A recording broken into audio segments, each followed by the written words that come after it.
કાલે આતંકી હુમલો થયો છે તેની કેટલીક વિગતવાર વાત કરીએ। આ હુમલો કેવી રીતે થયો અને કેવી રીતે કરવામાં આવ્યો આ માહિતી આપની ટીવી સ્ક્રીન પર જોઈ શકો છો। જમ્મુ કાશ્મીરના પહેલગામમાં ગઈકાલે આતંકી હુમલો થયો અને તે આતંકી હુમલામાં 26 લોકોને ટાર્ગેટ કરવામાં આવ્યા। આ તમામ 26 પ્રવાસીઓ હતા જે પોતાના પરિવાર સાથે કાશ્મીર આવ્યા હતા।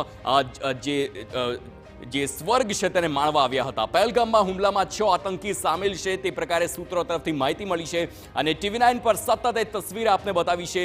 જે 4 આતંકીની જે તસવીર છે તે પણ સામે આવી છે અને તેમાં શક્યતા છે કે 2 આતંકી સ્થાનિક જ હોઈ શકે છે। NIAની ટીમ દ્વારા પહેલગામમાં હુમલા સ્થળે સતત ગઈકાલના હુમલા બાદ તપાસ કરવામાં આવી રહી છે।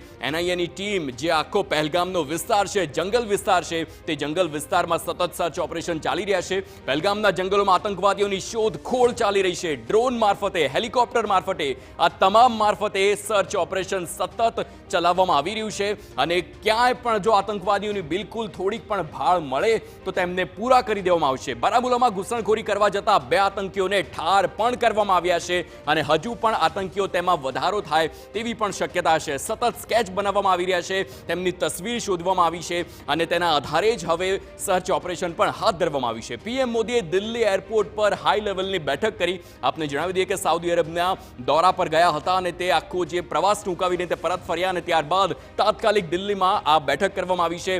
NSA અજીત ડોભાલ વિદેશ પ્રધાન સાથે પણ આ બેઠક થઈ છે।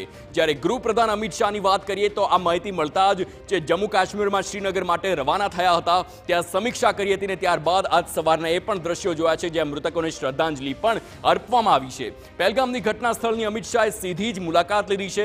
પહેલગામનો એ વિસ્તાર જે આખો મેદાની વિસ્તાર છે, ગાર્ડન વિસ્તાર કહી શકાય, તે વિસ્તારમાં મોટા પ્રમાણમાં પ્રવાસીઓ ફરતા હોય છે અને ત્યાં જ અમિત શાહે મુલાકાત લીધી છે। આતંકી હુમલાના કારણે આજે જમ્મુ બંધ છે, બંધનું એલાન આપવામાં આવ્યું છે, હાઈ એલર્ટ પર છે। તમને કોઈ પણ બજાર જો એ વિસ્તારમાં હોવ તો આપને આજે ખુલ્લા નહીં જોવા મળે। દેશભરમાં આતંકી હુમલાના વિરોધ પ્રદર્શન થઈ રહ્યા છે।